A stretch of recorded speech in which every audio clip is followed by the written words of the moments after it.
Main बात ये है, मेरा तो ठीक है, मेरा काम है पढ़ाना, आज नहीं पढ़ाऊंगी, कल पढ़ाऊंगी, लेकिन आपका समय बढ़ाना है, इस बात की लाइव होगी। चलो स्टार्ट करें। हमने लास्ट क्लास में ह्यूमन न्यूट्रिशन चैप्टर खत्म कर दिया, कार्बोहाइड्रेट, प्रोटीन्स, फैट्स और विटामिन्स। अच्छा बच्चों सुनो, मिनरल्स होते हैं ना, कैल्शियम, पोटेशियम, कभी कभार इनसे एक आधा क्वेश्चन आ जाता है। वैसे मेन पढ़ाई के कैल्शियम का क्या काम होता है, ये सारा मैंने बता दिया, लेकिन अगर फिर भी अगर आप स्टेट पीसीएस वगैरह के एग्जाम की तैयारी कर रहे हैं, बीपीएससी की तैयारी कर रहे हैं, तो बच्चों मैं मिनरल्स का एक वीडियो अपलोड करवा दूंगा। रेलवे वाले बच्चों को पढ़ने की जरूरत नहीं है, उसको छोड़ सकते हैं आप इसको। एनडीए, सीडीएस और अगर आप बीपीएससी या स्टेट पीसीएस के एग्जाम की तैयारी कर रहे हैं आप, या नर्सिंग वर्सिंग एग्जाम की तैयारी कर रहे हैं, तो मिनरल्स वाला, जिसको हम हिंदी में खनिज तत्व बोलते हैं, एक वीडियो है 30-40 मिनट का, वो मैं अपलोड करवा दूंगी, देख लीजिएगा। रेलवे वाले बच्चे छोड़ सकते हैं, वो ना देखें, देख लेगा। ठीक है, तो विटामिन खत्म हो गया बेटा, कीर्ति को क्लास में नहीं है, विटामिन बिल्कुल खत्म हो गया है ना। चलो, मैं विटामिन की कल वाली वीडियो नहीं पढ़ी है मैंने, तो बेटा कोई बात नहीं, वो बाद में पढ़ लेना, ये आज तो हमारा नया चैप्टर शुरू हो रहा है। हरप्रीत सिंह कह रहे हैं आपकी तबियत ठीक है बेटा, मुझे कोल्ड हो गया है ना, जुकाम हो गया है, लेकिन ठीक है चलेगा, पढ़ाने लायक है तो पढ़ाएंगे। कल की विटामिन की वीडियो नहीं है, ऐसा कैसे हो सकता है कीर्ति, ऐसा काम मत करो तुम ना, अच्छे से देखो होगी वीडियो। चल मैम आज ब्लड पढ़ा देते, इसके बाद पढ़ाएंगे, ठीक है, इसके बाद पढ़ाएंगे। अभी ये पढ़ लेते हैं, 2-3 क्लास में खत्म हो जाएगा, बड़ा चैप्टर नहीं है इतना ज्यादा। आज हम शुरू करने जा रहे हैं ह्यूमन रेस्पिरेटरी सिस्टम, मानव का श्वसन तंत्र कैसे काम करता है। सबसे पहले सुनो, इस चैप्टर के क्वेश्चंस हमेशा फिक्स होते हैं, कोई नया क्वेश्चन ऐड नहीं होता इस चैप्टर में। तो जो मैं पढ़ाऊंगी ना सिर्फ आपको उतना ही पढ़ना है, इससे ज्यादा उससे कम आपको बिल्कुल भी नहीं पढ़ना है। जितना मैं पढ़ाऊं उतना ही पढ़ना है, क्योंकि इस चैप्टर के क्वेश्चन फिक्स है बेटा, कोई नया चैप्टर ऐड नहीं होता, ठीक है, तो ये याद रखिएगा। तो आज से अपना नया चैप्टर शुरू हो रहा है, जिसका नाम है ह्यूमन रेस्पिरेटरी सिस्टम। नाम से ही क्लियर है, सिस्टम का मतलब होता है ग्रुप ऑफ ऑर्गन्स, अंगों का समूह है। ऐसे ऑर्गन्स हमारे बॉडी में जो क्या काम करवाते हैं, जो रेस्पिरेशन का काम करवाते हैं, जो श्वसन का काम करवाते हैं, उनको एक साथ मिलाकर हम ह्यूमन रेस्पिरेटरी सिस्टम बोल देते हैं, हम उनको मानव का श्वसन तंत्र बोल देते हैं। ठीक है, तो सबसे पहले आपको पता होना चाहिए इस चैप्टर का मीनिंग। ह्यूमन रेस्पिरेटरी सिस्टम, मानव का श्वसन तंत्र, ऐसा श्वसन एक तंत्र होता है जो ये पूरा काम करता है रेस्पिरेशन का। आपने सांस ली, सांस लेने से क्या होता है, आप सांस छोड़ते हैं तो क्या होता है, हमारी बॉडी में ऑक्सीजन कैसे पहुंचता है, ये सारी चीजें आपको पढ़नी है। तो क्या आप बताइए, इसी को हम ह्यूमन रेस्पिरेटरी सिस्टम, इसको हम मानव का श्वसन तंत्र कहते हैं। सबसे पहले अगर मैं आपको फोटो दिखाऊं कि हमारा रेस्पिरेटरी सिस्टम दिखता कैसा है, तो बच्चों ऐसा दिखता है हमारा रेस्पिरेटरी सिस्टम। ये सब कुछ पढ़ेंगे इंटरनली, अगर आप देखोगे मानव का श्वसन तंत्र तो ऐसा दिखता है बच्चों, ये देखो ऐसा दिखता है। जितने भी सारे नाम है ना, ये सारे नाम आपको पता होना चाहिए, क्या होते हैं, कहां होते हैं, क्या काम करते हैं, ये सारे आपको ठीक है। अब आइए सबसे पहले हम स्टार्ट करेंगे क्या, रेस्पिरेशन का मतलब क्या होता है। चलिए मैं आप लोगों को पूछूंगा कि श्वसन का मतलब क्या होता है। आप में से मुझे पता है, मेरे को 10 साल का एक्सपीरियंस है पढ़ाते पढ़ाते, आप लोगों को जवाब चाहिए। आप में से कोई बच्चा बोलेगा सांस लेना, सांस छोड़ना, कोई बोलेगा ऑक्सीजन लेना, सीने से छोड़ना, ये रेस्पिरेशन होता है बेटा। सांस लेना, सांस छोड़ना, या फिर आप बोलोगे ऑक्सीजन लेना, सीने से छोड़ना, इसको हम ब्रीदिंग कहते हैं, है ना, इसको हम ब्रीदिंग कहते हैं। फिर रेस्पिरेशन का मतलब क्या होता है, एग्जैक्ट मीनिंग क्या है रेस्पिरेशन का, श्वसन का मतलब क्या है, वो ध्यान से समझो आप जितना भी देखो, अगर आपसे कोई बोले कि हम कौन सी गैस लेते हैं, आप बोलोगे हम ऑक्सीजन लेते हैं, लेकिन ये नहीं बोलना है, हम ऑक्सीजन नहीं लेते हैं, हम हवा लेते हैं, हम एयर लेते हैं। बेटा हम जब सांस ले रहे हैं तो हमारी नाक और मुंह से क्या जा रहा है, एयर जा रहा है, हवा जा रहा है। और हवा में तो नाइट्रोजन 70% होता है, ऑक्सीजन लगभग 50% होता है, हवा में कार्बन डाइऑक्साइड भी है, हवा में तो सल्फर डाइऑक्साइड भी है, हवा में तो सारी गैसेस है। तो हम ऑक्सीजन नहीं लेते हैं, क्या इस कमरे के अंदर फिल्टर लगा हुआ है ना, हम जो फिल्टर सिर्फ ऑक्सीजन को मेरे नाक से अंदर भेज रहा है, नहीं, आपको बताना है बेटा कि हम कौन सी गैस लेते हैं, तो ऑक्सीजन मत बोलना, हम एयर लेते हैं। हम क्या लेते हैं, हम हवा लेते हैं। मैं रेस्पिरेशन का मतलब समझा रही क्या होता है, हम लोग क्या लेते हैं, हम एयर लेते हैं, हवा लेते हैं। और हवा क्या होता है, air is the mixture of gases, बहुत सारी गैसों का जो मिश्रण बना है, इसको हवा कहते हैं। हवा का मिक्सचर होता है, मिश्रण होता है, और इस हवा के अंदर बहुत सारी गैसेस हैं। अब ये हवा आपने ली कहां से, मुझे बताओ। आप नोज से भी लेते हैं, जी हाँ, जिसको हिंदी में हम नाक कहते हैं, और आप माउथ, मुंह से भी सांस लेते हैं, है ना। अगर मैं किसी की आपकी जैसे नाक बंद कर दूं, अगर मैं नाक बंद कर दूं तो आप मुंह से सांस लेते हो, अगर मैं मुंह बंद कर दूं तो नाक से सांस लेते हो। लेकिन अगर मैं आपके दोनों ही बंद कर दूं ऐसे तकिया लगा के, आजकल सुनते हैं ना कि बहू ने सास को तकिया लगा के बिठा दिया, तकिया लगाया तो नाक और मुंह दोनों बंद हो गया, एयर बंद हो गया। एयर बंद हो गया मतलब एयर के अंदर जो ऑक्सीजन था वो सास के फेफड़ों तक नहीं पहुंचा और सास निकल गई, है ना, फर्क फर्क जाती है। तो सुनिए होता क्या है, हम जो हवा लेते हैं कहां से, नाक से लेते हैं और मुंह से लेते हैं। अब ये हवा जैसे ही आपने ली, लंबी सी सांस लो, लिया आपने सांस लिया तो क्या गया, हवा गया, एयर गया। अभी तक हम एयर की बात कर रहे हैं। अब ये मुंह और नाक से हवा कहां जाती है, तो ये हमारे गले में जाती है, और गले में एक पाइप होता है, आगे बहुत अच्छे से पढ़ेंगे। इस पाइप को बोलते हैं विंड पाइप, श्वास नली, सांस वाली नली। फलाना इंसान की श्वास नली फट गई इसलिए उसकी डेथ हो गई, है ना, तो गले में एक पाइप है जिसको हम विंड पाइप कहते हैं। पाइप होता है एक लंबा सा, जो पाइप क्या करता है, जितनी भी आपने हवा नाक और मुंह से ली है उसको हमारे फेफड़ों में पहुंचाता है, जहां पर अपने लंग्स में पहुंचाता है। लंग्स को हिंदी में कहते हैं फेफड़े। दो फेफड़े होते हैं और इन दोनों फेफड़ों के अंदर हवा को पहुंचाने का काम किसने किया है, इस विंड पाइप ने किया है। अब फेफड़ों में क्या आ गई, हवा आ गई, ठीक है। अब फेफड़ों में होता है खून बच्चों, हमारे जो फेफड़े होते हैं उनके अंदर क्या भरा हुआ होता है, ब्लड, खून। खून को हिंदी में आप रक्त कुछ भी बोल सकते हो। हमारे जो फेफड़े हैं उनके अंदर ऑन एन एवरेज 4 से 5 या 5 से 6 लीटर खून होता है हमारे शरीर के अंदर, तो हमारे फेफड़ों के अंदर ब्लड होता है। अब इस ब्लड में आपने सुना होगा खून का लाल रंग किसकी वजह से होता है, खून का लाल रंग हीमोग्लोबिन नाम के पिगमेंट की वजह से होता है। खून का लाल रंग किसकी वजह से, हीमोग्लोबिन नाम के पिगमेंट की वजह से। जितनी भी सारी हवा आई, तो हवा ही हवा नाक से आई, मुंह से आई, फिर पाइप में गई, पाइप से फेफड़ों में गई, फेफड़ों में खून, और खून में एक लाल कलर का पिगमेंट होता है जिसको हीमोग्लोबिन कहते हैं। अब ये हीमोग्लोबिन क्या कहता है, ये हीमोग्लोबिन जो है ये अपने साथ हवा में से सिर्फ और सिर्फ कौन सी गैस को अपने साथ बाइंड कर लेता है, अपने साथ जोड़ लेता है, तो वो कौन सी, ऑक्सीजन।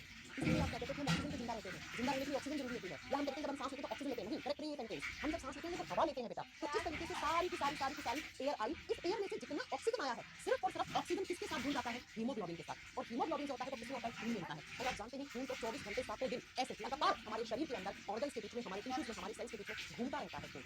आपको यहाँ चोट लगी तो खून निकलेगा, यहाँ चोट लगी तो खून, यहाँ चोट लगी तो खून, क्योंकि हर जगह खून है बच्चा हमारे शरीर में। तो खून के अंदर हीमोग्लोबिन, और हीमोग्लोबिन जब जाएगा तो अपने साथ क्या चला लेके जाएगा, ऑक्सीजन लेके जाएगा। अब मुझे बताइए किसके पास लेकर जाएगा। आप जानते हैं हमारे शरीर की सबसे छोटी इकाई, ह्यूमन बॉडी की बेसिक यूनिट क्या है, सेल है। तो ये जो खून के अंदर हीमोग्लोबिन और ये ऑक्सीजन है, जब हीमोग्लोबिन ऑक्सीजन के साथ जुड़ता है तो ये HbO2 कहा जाता है। HB लिखते हैं, ऑक्सीजन हो गया, तो ये HbO2 कहां पे पहुंचता है, हमारी सारी की सारी सेल्स के पास पहुंचता है।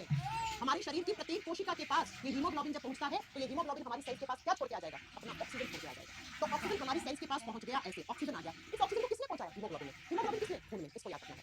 अब जितनी भी सारी हवा में बाकी की गैसें आई थी, जैसे नाइट्रोजन है ना, जैसे सल्फर डाइऑक्साइड, वो सारी की सारी इसी रास्ते से ऐसे होती हुई, और जब आप नाक और मुंह से सांस छोड़ते हैं तो ये सारी गैसें आउट हो जाती हैं, बाहर चली जाती है। क्योंकि बेटा जैसे नाइट्रोजन होगा हमारे खून में soluble नहीं, हमारे खून में बिल्कुल नहीं है नाइट्रोजन। सल्फर डाइऑक्साइड जो भी आपके एनवायरमेंट में गैसेस हैं, वो सारी जब आप सांस छोड़ते हो तो वापस चली गई।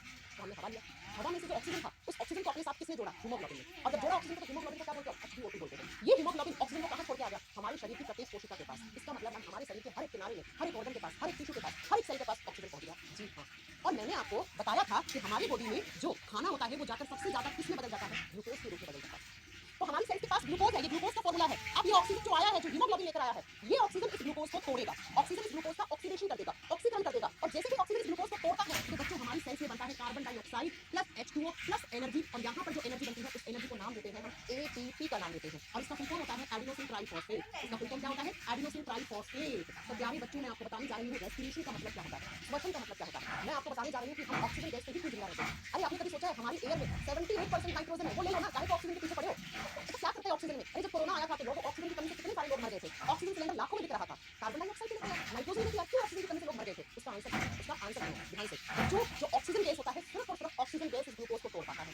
आप कौन सी गैस लगाती है? ऑक्सीजन। कैसे लगाती है? ईंधन को बर्न करके। जो फ्यूल होता है, गाड़ी में पेट्रोल, डीजल, केरोसिन, लकड़ी, कोयला, ये सब फ्यूल होते हैं, ईंधन होते हैं। इनको जलाता कौन? ऑक्सीजन। ऑक्सीजन ना हो तो आग लगती नहीं है। तो ऑक्सीजन जो होता है वो फ्यूल को बर्न करता है, जलाता है, उसका ऑक्सीडेशन करता है, उसको जलाता है। और यहाँ पर ऑक्सीजन को फ्यूल क्या मिल गया? ग्लूकोज मिल गया। तो सिर्फ और सिर्फ ऑक्सीजन गैस के अलावा किसी गैस में इतनी हिम्मत नहीं है कि ग्लूकोज को तोड़ दे। इसीलिए हमारे शरीर की सेल्स को, हमारे शरीर की हर एक कोशिका को ऑक्सीजन चाहिए। ये ऑक्सीजन के अलावा कोई भी गैस इस ग्लूकोज को नहीं तोड़ सकती है। इस ग्लूकोज का बर्न, इसको जलाना, इसका ऑक्सीडेशन कोई नहीं कर सकता है। इसीलिए हम ऑक्सीजन गैस से जिंदा रहते हैं। तो जैसे ही ऑक्सीजन ग्लूकोज को तोड़ता है तो तोड़ने से कार्बन डाइऑक्साइड, पानी और एनर्जी, ऊर्जा का किसके रूप में बनना? एटीपी के रूप में बनना, एडिनोसिन ट्राइफॉस्फेट के रूप में बनना। इस पूरे प्रोसेस को आप रेस्पिरेशन कहते हैं। सांस लेना, सांस छोड़ना, इसे क्या कहते हैं? ब्रीदिंग कहते हैं। तो ब्रीदिंग अलग होता है, रेस्पिरेशन अलग होता है। रेस्पिरेशन का मतलब क्या है? सुनिए, हवा का हमारी नाक और मुंह से प्रवेश करना, फिर उसी हवा का हमारी सांस नली में जाना, सांस नली से फेफड़ों में पहुंचना, फेफड़ों से खून में हीमोग्लोबिन के पास पहुंचना, और फिर उस हवा में ऑक्सीजन का हीमोग्लोबिन के साथ जुड़ना, और वो हीमोग्लोबिन ऑक्सीजन को हमारी सेल्स के पास पहुंचाता है। ऑक्सीजन ग्लूकोज को तोड़ता है, ग्लूकोज के टूटने से कार्बन डाइऑक्साइड, पानी और एनर्जी का एटीपी के रूप में बनना। इस प्रोसेस को कहते हैं हम रेस्पिरेशन, इसको कहते हैं हम श्वसन।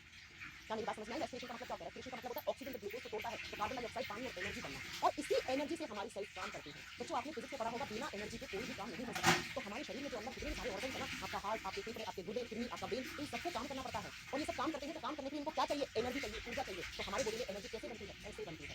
तो आप मुझे बताइए कि हमारी सेल्स के पास एटीपी आ गया, ऊर्जा आ गया, तो सेल्स के पास एनर्जी है, तो सेल्स से क्या बनते हैं? टिश्यूज, ऊतक बनते हैं, ऊतकों के पास एनर्जी है, टिश्यूज के पास एनर्जी है, तो हमारे पूरे के पूरे ऑर्गन्स के पास एनर्जी है। और इसी एनर्जी से हमारे ऑर्गन्स, हमारे अंग दिन रात काम कर रहे होते हैं। तो कोरोना के समय लोगों की बॉडी में इस ऑक्सीजन की कमी हो रही थी, धीरे धीरे उनके ऑर्गन्स के पास ऑक्सीजन नहीं पहुंच रही थी। क्यों? क्योंकि कोरोना वायरस इन फेफड़ों के अंदर इंफेक्शन कर रहा था। कोरोना वायरस आके फेफड़ों के अंदर इंफेक्शन कर रहा था, संक्रमण कर रहा था, फेफड़ों को डैमेज कर रहा था, खराब कर रहा था, जिसकी वजह से फेफड़ों के अंदर जो खून था उसमें क्या नहीं घुल पाया? ऑक्सीजन नहीं घुल पाया। तो जिस इंसान का कोरोना बिगड़ा, उस इंसान के शरीर में किसकी कमी होगी? ऑक्सीजन की कमी होगी। तो उस इंसान के शरीर में किसकी कमी होगी? धीरे धीरे एनर्जी की कमी होगी। तो उस इंसान के शरीर में धीरे धीरे ऑर्गन जो है वो खराब होना शुरू हो गए, क्योंकि ऑर्गन्स को चाहिए काम करने के लिए एनर्जी, ऊर्जा चाहिए। तो उस इंसान के फेफड़े, हार्ट, ब्रेन सब खराब होकर इंसान मर जाता था। लेकिन अगर उसको बाहर से ऑक्सीजन सिलेंडर मिल जा रहा था उस समय, तो वो इंसान बच भी पा रहा था। ठीक है, आई बात समझ में? मेरी बात समझ में? रेस्पिरेशन का मतलब क्या होता है? तो रेस्पिरेशन का मतलब ये होता है बच्चों, आज के बाद कोई आपसे पूछे हम ऑक्सीजन गैस से क्यों जिंदा रहते हैं, आंसर बता दोगे? आज के बाद कोई आपसे पूछे रेस्पिरेशन का मतलब क्या होता है, बता दोगे? आज के बाद कोई पूछे हम सांस लेते हैं तो कौन सी गैस लेते हैं, आप कहना हम गैस नहीं, हम हवा लेते हैं। और हवा तो बहुत सारी गैसों का मिश्रण है। वो बात अलग है, हमारे फेफड़ों में जो खून होता है, उस खून के अंदर हीमोग्लोबिन है, वो सिर्फ अपने साथ किसको जोड़ता है? ऑक्सीजन को जोड़ता है। फिर बाकी सारी गैसेस कहाँ गई? जब आप सांस छोड़ते हो तो फेफड़ों से दूसरी तरफ आके ये सारी गैसेस आउट हो जाती है जब आप सांस छोड़ते हो। हमारे शरीर को सिर्फ एक गैस से मतलब है, वो कौन सी गैस? ऑक्सीजन। इसलिए हम ऑक्सीजन से जिंदा रहते हैं। ये होता है रेस्पिरेशन का मतलब। क्या मेरी बात समझ में आई? रेस्पिरेशन का मतलब क्या है? आगे बढ़िए, चलते हैं अगले पॉइंट पे। ये जो रेस्पिरेशन होता है बच्चों, ये दो प्रकार से होता है। बस यहाँ से क्वेश्चन एग्जाम में पूछना शुरू कर देगा। रेस्पिरेशन दो प्रकार से होता है। There are two types of respiration. एक होता है बच्चों जिसको बोलते हैं एरोबिक रेस्पिरेशन, हिंदी में बोलते हैं ऑक्सीश्वसन। नाम से ही क्लियर है, ऐसा रेस्पिरेशन जो ऑक्सीजन की प्रेजेंस में हो रहा है, या इसे कभी कभी वायवीय श्वसन भी कहते हैं। ठीक है, और दूसरा जो रेस्पिरेशन होता है उसको बोलते हैं एनारोबिक रेस्पिरेशन, अनोक्सी श्वसन। एक होता है ऑक्सी श्वसन, एक होता है अनोक्सी श्वसन। नाम से ही क्लियर है बेटा, ऐसा रेस्पिरेशन जिसको होने के लिए ऑक्सीजन गैस की जरूरत पड़ती है उसे एरोबिक रेस्पिरेशन, और ऐसा रेस्पिरेशन जो बिना ऑक्सीजन के हो जाए उसे हम क्या बोलते हैं? उसको हम अनएरोबिक रेस्पिरेशन कहते हैं। हाँ, एनटीपीसी की नई वैकेंसी आने वाली है और इस बार अच्छी खासी वैकेंसी आने वाली है एनटीपीसी। बिल्कुल सही बोला आपने। सुनिए, सबसे पहला डिफरेंस, एरोबिक रेस्पिरेशन और एनारोबिक रेस्पिरेशन कोई आपसे पूछे इसमें क्या फर्क है, तो एरोबिक रेस्पिरेशन किसकी प्रेजेंस में होता है? ऑक्सीजन की उपस्थिति में, ऑक्सीजन की प्रेजेंस में होने वाले रेस्पिरेशन को एरोबिक रेस्पिरेशन कहते हैं। ऐसा रेस्पिरेशन जिसको होने के लिए ऑक्सीजन इज मस्ट, ऑक्सीजन चाहिए। ठीक है, नेक्स्ट आप बोलोगे बेटा एनारोबिक रेस्पिरेशन क्या होता है? ऐसा रेस्पिरेशन जो ऑक्सीजन की एब्सेंस में हो जाए, जो ऑक्सीजन की अनुपस्थिति में हो जाए, उसे एनारोबिक रेस्पिरेशन कहते हैं। उसे अनोक्सी श्वसन कहते हैं। क्या मेरी बात क्लियर हुई है ना? क्या मेरी बात क्लियर हुई होगी? चल आगे बढ़ते हैं। एरोबिक रेस्पिरेशन का केमिकल रिएक्शन क्या होता है? तो रासायनिक अभिक्रिया क्या होता है? तो एरोबिक रेस्पिरेशन में जो ग्लूकोज होता है वो ग्लूकोज टूटता है किसकी सहायता से? ऑक्सीजन की सहायता से। और जैसे ही ऑक्सीजन ग्लूकोज को तोड़ता है तो कार्बन डाइऑक्साइड प्लस वाटर यानी कि H2O प्लस एनर्जी एटीपी बनती है। एटीपी की फुल फॉर्म लिखा है, एटीपी क्या होता है? एनर्जी होता है बच्चों, ऊर्जा होता है, एनर्जी बनता है। एरोबिक रेस्पिरेशन होता है तो उसमें एटीपी के कितने मॉलिक्यूल्स जनरेट होते हैं? 38 मॉलिक्यूल। 38 मॉलिक्यूल एक बारी में कहां पर? एरोबिक रेस्पिरेशन में बनते हैं। अमित तुम बहुत कमी से बात करो, मुझे ब्लॉक करवा दी समझ बदतमीजी से बात कर रहे हो, रुक जाओ, अरे तुम्हें आज ब्लॉक करवा देती हूँ यार। ये तुम्हारे लिए नौरा पटेल खान पढ़ाने आओ आइए हम टॉपिक रेस्पिरेशन बेटा। तुम्हारे इस बैठ के ब्लॉक होते हैं, बहुत सारे बच्चे आ जाते हैं 300-400 में बैठ मिल जाते हैं तो मजे नहीं आता, बदतमीजी से बात करने लग जाते हैं। तो बात समझ गए? आइए यहाँ पर नेक्स्ट जो एनारोबिक रेस्पिरेशन होता है उसके लिए ऑक्सीजन जरूरी नहीं है। उसमें क्या होता है? उसमें जो ग्लूकोज होता है वो थोड़ा बहुत ग्लूकोज टूट पाता है और बच्चों बस इसका स्टार कर लेना, ये एग्जाम में आएगा। एनारोबिक रेस्पिरेशन जब होता है तो बाई प्रोडक्ट उत्पाद के रूप में क्या बनता है? उत्पाद के रूप में क्या बनता है? या तो बनेगा बेटा लैक्टिक एसिड, बहुत ध्यान से समझना, लैक्टिक एसिड बनेगा। लैक्टिक एसिड को बोलते हैं हम लैक्टिक अम्ल, हिंदी में लैक्टिक अम्ल बनेगा, ठीक है? लैक्टिक एसिड बनेगा या यहाँ पर बनेगा इथेनॉल। इथेनॉल होता है शराब, इथेनॉल होता है शराब। अब मैं बताऊंगी पीने वाली शराब होती है कौन सी होती है, आगे आपको बताएंगे, ठीक है? जब जब एनारोबिक रेस्पिरेशन होता है तो क्या क्या बन सकता है? लैक्टिक एसिड बन सकता है, आप बताओगे इथेनॉल, शराब बन सकती है। ये क्या है? ये एनारोबिक रेस्पिरेशन के बाई प्रोडक्ट्स हैं बेटा, ये उत्पाद हैं। ये कौन से रेस्पिरेशन से बनते हैं? या बताओगे एनारोबिक रेस्पिरेशन से बनते हैं, है ना? कौन है ये? रुक जाओ, इसको मैं अमित का मैं इलाज ही कर दूं, एक मिनट रुको। फिर तुम लोग कहते हो मैम गुस्सा करती है क्लास में। मुझे पता है ये ऑनलाइन एजुकेशन में कभी कभी मुझे बहुत बेकार लगती है। मुझे लगता है हमारे हाथ में मोबाइल है, मैडम कौन सा हमें देख पा रही है तो हम कुछ भी लिख सकते हैं, मैडम तो कुछ भी बोल सकते हैं। और ये अमित जी जो है इस क्लास में जो आए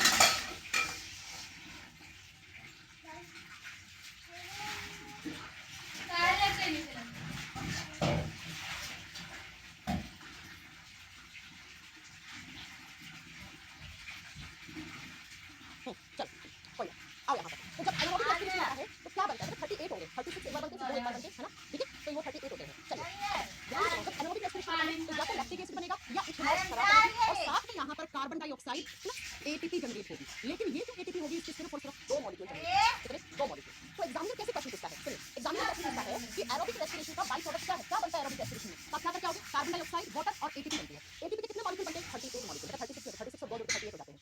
और जब एनारोबिक रेस्पिरेशन होता है तो उसमें ग्लूकोज थोड़ा बहुत टूट जाता है, यहाँ पर कोई एंजाइम डालना पड़ता है इस ग्लूकोज को तोड़ने के लिए, तो या तो बनेगा लैक्टिक एसिड या बनेगा इथेनॉल और इस लैक्टिक एसिड और इथेनॉल के साथ कार्बन डाइऑक्साइड एटीपी के 2 मॉलिक्यूल जनरेट होते हैं। अब एग्जामिनर कहता है कौन से टाइप की रेस्पिरेशन में ज्यादा एनर्जी निकलती है? तो एरोबिक रेस्पिरेशन में एनर्जी के कितने मॉलिक्यूल जनरेट हो रहे हैं आप बताओगे? 30। तो एरोबिक रेस्पिरेशन में मोर एनर्जी, ज्यादा ऊर्जा निकलती है, जबकि एनारोबिक रेस्पिरेशन के अंदर क्या होता है? लेस एनर्जी निकलती है, कम मात्रा में ऊर्जा निकलती है। और कम मात्रा में कितनी? अगर आपसे पूछे एटीपी के मॉलिक्यूल जनरेट होते हैं तो आप क्या बताओगे? अब मैं आपको यहाँ से करने वाले प्रश्न बताती हूँ सीरीज एग्जाम में। बच्चों ये जो लैक्टिक एसिड होता है ना, इसका फॉर्मूला होता है C3H6O3। ये लैक्टिक एसिड का फॉर्मूला होता है। एग्जामिनर ने कैसे क्वेश्चन पूछा ध्यान से समझना है। एग्जामिनर ने क्वेश्चन पूछा कि जब एनारोबिक रेस्पिरेशन होता है, जब अनॉक्सिस क्वेश्चन होता है तो उस अनॉक्सिस क्वेश्चन में 3 कार्बन वाला अणु जो है वो 6 कार्बन वाले कौन से अणु से बनता है? तो ग्लूकोज में कार्बन की संख्या कितनी है? 6 और लैक्टिक एसिड में कार्बन की संख्या कितनी है? 3। तो याद रखना कि जब एनारोबिक रेस्पिरेशन होता है तो 6 कार्बन है वो 3 कार्बन में बदल जाते हैं। और 3 कार्बन वाला मॉलिक्यूल कौन सा है? अणु कौन सा है? लैक्टिक एसिड है, लैक्टिक अम्ल है। और इथेनॉल का फॉर्मूला क्या होता है? इथेनॉल का फॉर्मूला होता है C2H5OH। तो क्या मुझे ये बताने की जरूरत है कि अगर एनारोबिक रेस्पिरेशन हुआ तो बेटा उससे 6 कार्बन जो है वो या तो 3 में बदलेंगे, 3 में बदलेंगे तो लैक्टिक अम्ल बनेगा, और अगर 6 कार्बन 2 में बदलेंगे तो वहां से इथेनॉल बनेगा, वहां से शराब बनेगा। आगे बात समझ कैसे कैसे आएंगे। चलो आगे एरोबिक रेस्पिरेशन में नेक्स्ट सुनो। एरोबिक रेस्पिरेशन हमारी सेल में होता कहां है? एरोबिक रेस्पिरेशन हमेशा होता है माइटोकॉन्ड्रिया में। कितने बच्चों ने सुना है कि माइटोकॉन्ड्रिया को हम एनर्जी हाउस या power house of the cell कहते हैं? हमारी कोशिका की वो जगह जिसके पास एनर्जी होता है। ये वाला जो केमिकल रिएक्शन दिखाया ना, ये वाला, इसमें जो एनर्जी बच रही है, ये एनर्जी, ये केमिकल रिएक्शन होती कहां है? सेल में होती है। सेल में कौन सी रिएक्शन होती है? माइटोकॉन्ड्रिया में होती है। इसीलिए माइटोकॉन्ड्रिया को हम एनर्जी हाउस कहते हैं। ये वो हाउस है सेल का, ये वो घर है जिस घर के पास एनर्जी बनता भी है और बन के स्टोर भी हो जाता है। तो ज्यादा अमाउंट में एनर्जी बनती है तो वो फ्यूचर में क्या होता है? स्टोर होता है। तो एरोबिक रेस्पिरेशन कहां होता है? अगर आपसे एग्जाम में पूछे तो एरोबिक रेस्पिरेशन की साइट क्या है? एग्जाम में आता है the site of aerobic respiration. Aerobic respiration की जगह क्या है? कहां होता है? सेल्स में होता है। सेल्स में कौन सी किस्म होता है? माइटोकॉन्ड्रिया में होता है। जबकि एनारोबिक रेस्पिरेशन कहां होता है? ये हमारी सेल में, इसकी जगह क्या है? ये होता है बच्चों, आपको बताना है साइटोप्लाज्म में। अब ये साइटोप्लाज्म क्या होता है? साइटो का मतलब सेल यानी कोशिका, प्लाज्म का मतलब लिक्विड। वो लिक्विड, वो तरल हिस्सा जो हमारी सेल में होता है उसको हम साइटोप्लाज्म कहते हैं, उसको हम कोशिका द्रव्य कहते हैं। तो ये वाला होता है माइटोकॉन्ड्रिया में और ये वाला होता है साइटोप्लाज्म। तो क्या कैसे आया एग्जाम में? एरोबिक रेस्पिरेशन क्या होता है? एनारोबिक रेस्पिरेशन क्या होता है? एरोबिक रेस्पिरेशन में क्या बनता है? एनारोबिक रेस्पिरेशन में क्या बनता है? एरोबिक रेस्पिरेशन में ज्यादा बनती है, कितनी मॉलिक्यूल एनारोबिक में कितनी बनती है? अगला एरोबिक रेस्पिरेशन कहां होता है? एनारोबिक रेस्पिरेशन कहां होता है? इतनी बात समझ में आ गई तो फिर करेंगे, ठीक है? चल अब नेक्स्ट है ना, नेक्स्ट अब एग्जाम में आते हैं इनके एग्जांपल कि एरोबिक रेस्पिरेशन के एग्जांपल्स क्या है और एनारोबिक रेस्पिरेशन के एग्जांपल क्या है। वो कौन कौन से जीव जंतु हैं जिनके अंदर एरोबिक रेस्पिरेशन होता है? अगर मैं हमारी बात करूं, हम क्या है? हम ह्यूमन से, मनुष्य जाति हैं। हमारे अंदर कौन सा रेस्पिरेशन होता है? अगर मैं आपसे पूछूं तो आप जानते हैं हमारे अंदर एरोबिक रेस्पिरेशन होता है। तो एरोबिक रेस्पिरेशन का एग्जांपल है पहला ह्यूमंस। ह्यूमंस का मतलब हो गया मनुष्य। इसके बाद देखो जितने भी एनिमल्स होते हैं, जितने भी जानवर होते हैं, गाय भैंस घोड़ा बकरी कुत्ता बिल्ली जानवर है ना, जानवर में सारे जानवर। और विद द प्लांट्स, प्लांट्स का मतलब है पेड़ पौधे, पादपों में, इन तीनों के अंदर कौन सा रेस्पिरेशन होता है? एरोबिक रेस्पिरेशन होता है। अब एरोबिक रेस्पिरेशन के एग्जांपल तो बहुत सिंपल है, तो एग्जाम में नहीं आते हैं। जब भी एग्जांपल पूछता है तो वो पूछता है एनारोबिक रेस्पिरेशन किस किस में होता है। इसके एग्जांपल में स्टार्ट करेंगे, यहाँ से क्वेश्चन आएगा। और ये चैप्टर स्टार्ट करने से पहले मैंने आपको बताया कैसे खुद से तो देखिए एनारोबिक रेस्पिरेशन किस किस में होता है। पहला एग्जांपल लिखना बैक्टीरिया, जितने भी बैक्टीरिया होते हैं, जीवाणु होते हैं, उन सबके अंदर कौन सा रेस्पिरेशन होता है? Anaerobic respiration. दूसरा मतलब माइक्रोब्स, माइक्रोब्स का मतलब होता है सूक्ष्म जीव, इतने सूक्ष्म जीव जिनको देखने के लिए आपको इलेक्ट्रॉन माइक्रोस्कोप की जरूरत पड़ती है, उन्हें हम माइक्रोब्स कहते हैं। अगर लिख दो फंगी, फंगी को बोलते हैं हिंदी में कवक या फफूंद, कवकों में या फफूंद में कौन सा रेस्पिरेशन होता है? आप बताओगे बेटा एनारोबिक रेस्पिरेशन। जैसे एक फंगस होता है ईस्ट, जिसको हम हिंदी में खमीर बोलते हैं, तो बहुत बार एग्जाम में आता है खमीर में कौन सा रेस्पिरेशन होता है? एनारोबिक रेस्पिरेशन होता है। अगला जो मैं लिख रही हूँ उसको बोलते हैं फर्मेंटेशन। अभी बताएंगे आपको फर्मेंटेशन क्या होता है। हिंदी में बोलते हैं किण्वन की प्रक्रिया। तो शराब जिस प्रोसेस से बनती है उसको फर्मेंटेशन कहते हैं। इथेनॉल जिस प्रोसेस से बनता है उसको फर्मेंटेशन कहते हैं, उसको किण्वन कहते हैं। और अभी ऊपर लिखा इथेनॉल बनने के लिए कौन सा रेस्पिरेशन होता है? एनारोबिक रेस्पिरेशन होता है, अलग से कहते हैं। और एक और लिखो डोरमेंसी ऑफ सीड, ये बहुत ज्यादा जरूरी एग्जाम है। डोरमेंसी ऑफ सीड, बीजों के प्रसूति, बीजों के प्रसूति काल में डोरमेंसी ऑफ सीड। एक और लिखो आउटर कवरिंग ऑफ सीड, जो बीज होते हैं ना बेटा, उन बीजों के बाहर वाले आवरण में आउटर कवरिंग ऑफ सीड्स, बीजों के बाहर आवरण। बीज देखा होगा आपने, कोई भी बीज देख लो, तरबूज के बीज, इसके बाहर जो एक कवर लगा हुआ होता है ना, तरबूज का बीज देख लो, कोई भी बीज, नींबू का बीज देख लो, उनके बाहर का जो आवरण होता है, तो देखो बीजों के बाहरी परत में, बीजों की बाहरी आवरण में या परत में कौन सा रेस्पिरेशन होता है? Anaerobic respiration. Human muscles, human muscles, मनुष्य की मांसपेशियों में, हमारे मांसपेशियों में कब, मनुष्य की मांसपेशियों में एनारोबिक रेस्पिरेशन होना शुरू हो जाता है? कब? जब हमारी मांसपेशियों में किसकी कमी होती है? ऑक्सीजन की कमी। ऑक्सीजन की कमी से हमेशा कौन सा रेस्पिरेशन होता है? Anaerobic respiration. ठीक है, फर्मेंटेशन नहीं होता है, फर्मेंटेशन होता है, फर्मेंटेशन चलिए मैं एग्जांपल बताती हूँ आपको। अगर आपसे पूछे जीवाणु में कौन से प्रकार का रेस्पिरेशन होता है? माइक्रोब्स है, जिसको आप फंगस, कवक, जैसे कौन सा कवक? खमीर, एनारोबिक रेस्पिरेशन होता है। जैसे शराब बनाने की प्रक्रिया को फर्मेंटेशन किण्वन एनारोबिक रेस्पिरेशन होता है। डोरमेंसी ऑफ सीड, बीजों के प्रसूति काल में या आगे बढ़ने में क्या होता है? आउटर कवरिंग ऑफ सीड, बीजों के बाहरी आवरण में, और हमारी मांसपेशियों में ऑक्सीजन की कमी होती है, तो कौन सा रेस्पिरेशन होने लगता है? एनारोबिक रेस्पिरेशन होने लगता है। अब नोट डालिए, दो पॉइंट को समझ में आया रेस्पिरेशन क्या होता है, कितने प्रकार से होता है। अब जरा नोट लेते हैं, और नोट में मैं आपको समझाती हूँ कि शराब मैंने कहा 3 पॉइंट याद रखने हैं। नंबर 1 पे लिखा मैंने कहा शराब कौन सी प्रोसेस से बनती है? फर्मेंटेशन प्रोसेस से बनती है। अब फर्मेंटेशन प्रोसेस में ऑक्सीजन जरूरी है कि नहीं है? आप कहना नो, ऑक्सीजन नहीं जरूरी है, ऑक्सीजन की एब्सेंस होती है। फर्मेंटेशन प्रोसेस में ऑक्सीजन की एब्सेंस में रखा जाता है। आप सबने सुन रखा होगा शराब किससे बनती है? गन्ने से शराब बनती है, अंगूर से शराब बनती है, जामुन से शराब बनती है, कीवी से शराब बनती है। ये सारे वो फ्रूट्स जिसके अंदर ग्लूकोज की मात्रा ज्यादा होती है। मुझे पता आपको बहुत अच्छे से पढ़ाया था, फ्रूट्स के अंदर ग्लूकोज होता है, अंगूर में ग्लूकोज है, गन्ने में ग्लूकोज है ना, जितना भी आप ये कीवी वगैरह ब्लूबेरी खाते हैं ना, चेरी खाते हैं, इन सबके अंदर क्या होता है? ग्लूकोज की मात्रा ज्यादा होती है। इसलिए हम कहते हैं अंगूर को सड़ा के शराब बनाते हैं, गन्ने को सड़ा के शराब बनाते हैं। ऐसे कहते हैं पंजाब बंगाल में गुड़ से शराब बन जाती है, गुड़ देता है ना, किसी ने पता है। अब कैसे बनती है शराब से? तो गन्ने वन्ने को, अंगूर को कंटेनर में डाल के रखा जाता है ना, एक बड़ा सा कंटेनर होता है। गन्ने वगैरह में होता क्या है, या अंगूर में क्या होता है? ग्लूकोज। इसलिए गन्ने से ग्लूकोज, इसलिए आप जो भी अंगूर की वाइन वगैरह आती है, इन सबको अंदर सड़ा के अंगूर वगैरह को रखा जाता है। अब इस कंटेनर को अंदर अंगूर डाल दिया, और इस कंटेनर के अंदर अंगूर या फिर जिसकी शराब आपको बनती है, संतरे तक की शराब बनती है ना, तो ये फ्रूट में सब में क्या होता है? ग्लूकोज होता है। अब इस अंगूर के अंदर एक ईस्ट नाम का आप बताओगे फंगस डाल देते हैं। ईस्ट को हिंदी में बोलते हैं खमीर। खमीर क्या होता है? खमीर एक प्रकार का फंगी होता है, एक कवक होता है, बच्चों ये बात याद रखना। तो इस अंगूर के अंदर, जिस अंगूर के अंदर ग्लूकोज था, उसमें आपने ईस्ट डाल दिया। अब इस ईस्ट के अंदर एक एंजाइम होता है, जिस एंजाइम को बोलते हैं जाइनेज एंजाइम। क्योंकि बच्चा ये ऑक्सीजन की एब्सेंस में करवाना है, तो जिस कंटेनर में हमने अंगूर वगैरह डाले थे, गन्ना वगैरह डाला था, अब ऊपर से उसको टाइटली बंद कर देना, ऑक्सीजन आ ही ना पाए, हवा ना पाए, इतना टाइट बंद कर देना। अगर किसी ने देखा शराब बननी कैसे बनती है तो बहुत अच्छे से वो रिलेट कर रहा होगा इस चीज को। ऊपर से एकदम टाइटली क्लोज कर देते हैं, एकदम वैक्यूम बिल्कुल ना जाए, हवा बिल्कुल ना जाए, ठीक है, डाल दिया। अब क्या होगा? अब ये जो जाइनेज, ऑक्सीजन तो आ नहीं पाएगा, ऑक्सीजन नहीं आ पाएगा तो कौन सा रेस्पिरेशन? एनारोबिक रेस्पिरेशन है। अब इस जाइनेज क्या करेगा? इस जाइनेज यहाँ पर एक कैटलिस्ट की तरह काम करेगा। अब कैटलिस्ट क्या होते हैं? उत्प्रेरक। कैटलिस्ट ऐसे कंपाउंड्स होते हैं जो किसी भी केमिकल रिएक्शन की स्पीड को तेजी से करवाते हैं। तो ये जैसे आपने इस डाला, इसमें जाइनेज एंजाइम, ये एंजाइम इसको क्या करेगा? इस ग्लूकोज को कन्वर्ट कर देगा इसमें C2H5OH, और इसे बोलते हैं इथेनॉल। और यही इथेनॉल पीने वाली शराब होती है। इसी इथेनॉल से विस्की, वाइन है ना, वोडका, ये सब इसी से बनता है। अब डिपेंड करता है आपको आगे चलकर कौन सी हार्ड ड्रिंक बनानी है। जैसे जो विस्कीज आती है उनके अंदर इथेनॉल का अमाउंट ज्यादा होता है, तो वो ज्यादा ही हार्ड ड्रिंक हो जाती है। बियर में इथेनॉल सिर्फ 5-7% होता है, मैक्सिमम बियर में 10 से 12% तक इथेनॉल यूज किया जाता है, ठीक है। ऐसे ही जो वाइन वगैरह आती है, तो 15 से 20% इथेनॉल यूज किया जाता है। तो यहाँ से जितनी भी पीने वाली ड्रिंक्स होती है, अब पीने वाली ड्रिंक कौन सी? Hard drink. हार्ड ड्रिंक का मतलब शराबदारी, वो किससे बनती है? इथेनॉल से बनती है। एक होता है मिथेनॉल, वो कच्ची शराब होती है, उसको पीने से इंसान अंदर मर जाता है, ठीक है। तो पीने वाली शराब कौन सी होती है? इस इथेनॉल को डाइल्यूट करते हैं, इसका परसेंटेज कम रखते हैं, बियर बन जाती है, वाइन बन जाती है, इसका अमाउंट ज्यादा रखते हैं, तो रम और ये जो होते हैं ना विस्की, ठीक। अब मैं आपको पढ़ा रही हूँ क्योंकि एग्जाम में कैसे, लेकिन आपको शराब बनाने सिखा रही हूँ। एग्जाम में कैसे जाता है? शराब कौन सी प्रोसेस से बनता है? आंसर ये है। शराब जब बनती है तो वो कौन से रेस्पिरेशन का एग्जांपल है? आपका आंसर ये है। शराब किससे बनती है? ग्लूकोज से। शराब में जो ग्लूकोज होता है उसको इथेनॉल में कौन कन्वर्ट करता है? कौन सा एंजाइम? जाइनेज। ये जाइनेज एंजाइम किसकी तरह काम करता है? इसकी तरह। ये जाइनेज एंजाइम किसमें पाया जाता है? इसमें पाया जाता है। ये रोक, ठीक है। आगे बात समझ में, तो नोट में पहला पॉइंट ये, और सारे क्वेश्चन एग्जाम में आते हैं बेटा, कौन सा एंजाइम शराब वाइटामिन में काम आता है, कौन सा रेस्पिरेशन काम आता है और ईस्ट क्यों डालते हैं, ये सारे एग्जाम में काम आते हैं। चल अब दूसरा नंबर पे मैंने कहा हमारी जो मसल्स होती है, ह्यूमन मसल्स, हमारा मांस, मांस को समझते हैं ना, ह्यूमन मसल्स, मानव की मांसपेशी, और मानव की मांसपेशियों में, हमारी मांसपेशियों में, हमारी मसल्स में जब किसकी कमी हो जाती है, लैक ऑफ ऑक्सीजन हो जाए, लैक ऑफ ऑक्सीजन का मतलब है ऑक्सीजन की कमी हो जाए, तो हमारी मांसपेशियों में कौन सा रेस्पिरेशन होना शुरू हो जाता है, एनाएरोबिक रेस्पिरेशन होना शुरू हो जाता है। वैसे हमारी बॉडी में एरोबिक रेस्पिरेशन होता है, लेकिन जब आपकी मांसपेशियों के पास ऑक्सीजन प्रॉपर नहीं पहुंच पाता है, ऑक्सीजन की कमी हो जाती है, तो ऑक्सीजन की कमी से जो रेस्पिरेशन आता है उसी को आप एनारोबिक रेस्पिरेशन कहते हैं। चलो एक एग्जांपल देखिए। आज आपने डिसाइड किया कि मैं रोज 2 किलोमीटर दौड़ लगाऊंगा, आपने आज दौड़ना शुरू किया, जब दौड़ते हो तो हाथ आपके पाँव में सारा प्रेशर होता है, पाँव में मसल्स होती है, जितनी भी हमारी बॉडी में पोस्चर बनते हैं, अभी मैं हाथ कैसे हिला रही हूँ, सब किस वजह से है, मांसपेशियों की वजह से। बाइसेप्स ट्राइसेप्स में क्या होती है, मसल्स होती है मांसपेशियों की। तब जब दौड़ रहे हो, भाग रहे हो, तो सबसे ज्यादा काम, सबसे ज्यादा प्रेशर किसको पड़ता है, हमारे मांसपेशियों, हमारी मसल्स। तो आज आपने दौड़ना शुरू किया, ठीक है, आज आप 1 किलोमीटर मान लो अपने आप को आपने से बूस्ट करके 1 किलोमीटर तक दौड़ लिया, 1 किलोमीटर के बाद आपको सांस भागना शुरू हो गया और आपको सबसे ज्यादा थकान शुरू हो जाती है, ऐसा लगता है चक्कर आ रहा है, ऐसा क्यों होता है? क्योंकि आपने आज भी दौड़ लगाना शुरू किया है और थोड़ी देर के बाद आपकी मसल्स के ऊपर इतना प्रेशर पड़ा, सबसे ज्यादा जब आप हैवी वर्कआउट कर रहे होते हैं, कर रहे होते हैं, दौड़ भाग कर रहे होते हैं, तो सबसे ज्यादा आपकी मांसपेशियों को एनर्जी की जरूरत होती है बेटा। तो उस समय जो एनर्जी आती है वो किससे बनती है, हमेशा ग्लूकोज के रूप में बनती है। तो जब आप ज्यादा लंबी दौड़ लेते हैं या बेटा आपको ज्यादा एक्सपीरियंस नहीं है, आप हैवी वर्कआउट कर लेते हैं, तो एक समय के बाद हमारी मसल्स के पास किसकी कमी हो जाती है, ऑक्सीजन की कमी हो जाती है। तो हमारी मसल्स का जो ग्लूकोज है ना, वो ग्लूकोज किसमें बदलना शुरू हो जाता है, तो बताओ जरा, जब एनारोबिक रेस्पिरेशन होता है तो ग्लूकोज किसमें बदलता है, एक एसिड में बदलता है, और उस एसिड का नाम होता है लैक्टिक एसिड, और यही लैक्टिक एसिड आपकी मसल्स में जम जाता है और इसके जमाव के कारण आपको फटीग होना शुरू होता है, आपको थकान होना शुरू हो जाएगी, आपको चक्कर आ जाएंगे, आपके मांसपेशियों में क्रैम्प आ जाएगा, आपको दर्द होगा, लेकिन आप उठ नहीं पाओगे बस।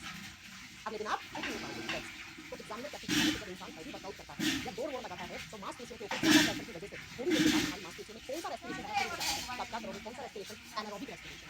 और जब हमारी मांसपेशियों में अनऑक्सीजन होता है, एनारोबिक रेस्पिरेशन होता है, तो क्या बनता है, लैक्टिक एसिड बनता है हमारी मांसपेशियों में, और ये लैक्टिक एसिड हमारी मांस में बनने के कारण हमें मांसपेशियों में थकान होती है, मांसपेशियों में क्रैम्प आने लग जाते हैं और मांसपेशियों में पेन यानी कि दर्द होना शुरू हो जाता है, और अगले दिन आप बेड से उठ नहीं पाते।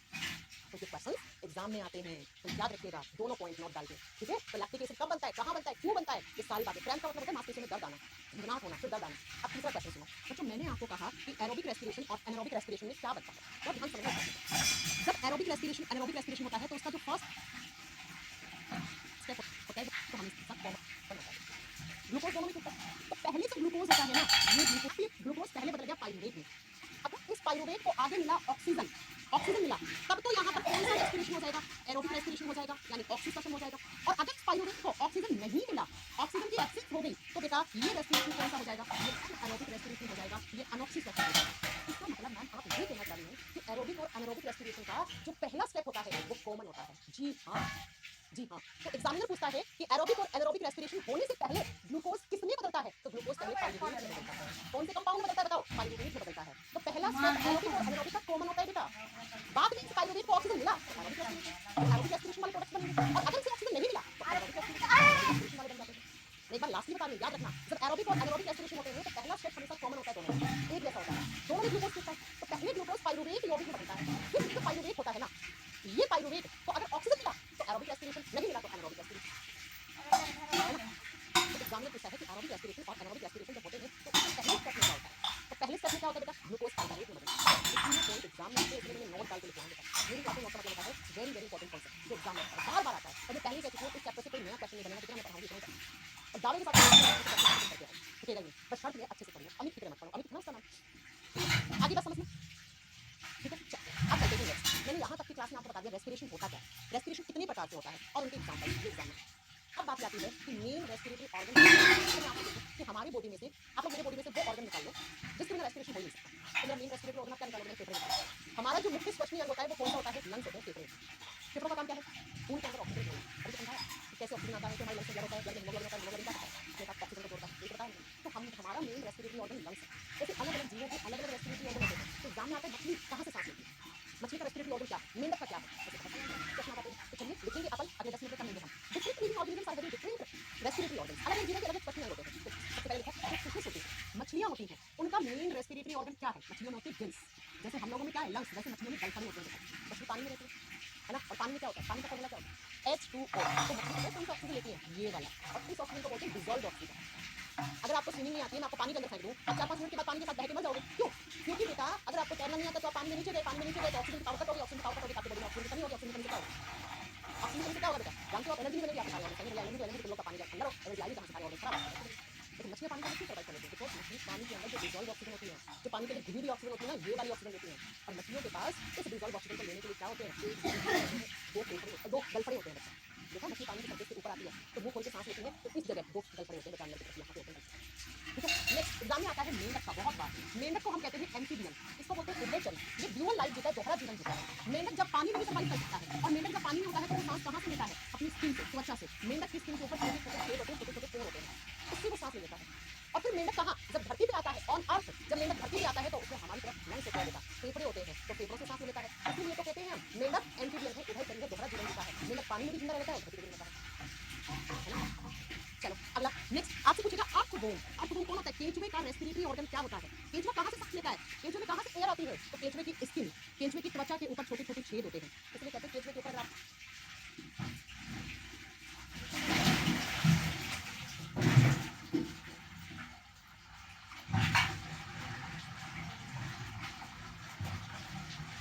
ऐसे ऐसे ऐसे करके पाइप, और इन पाइप को ट्रैक्योल्स कभी कभी एग्जाम में आ जाता है क्या कि जो आपका कॉकरोच होता है उसका रेस्पिरेटरी ऑर्गन क्या है? तो ऑप्शन में या तो मिलेगा ट्रैक्योल्स या मिलेगा ऑप्शन में विंड पाइप। देखो इसके अंदर लाइंस नहीं होती है, इसका विंड पाइप है वो आगे से पतली ब्रांच में डिवाइड हो जाता है, उसको ट्रैक्योल्स कहते हैं। वैसे कितना समझना, क्लास बंद हो गया?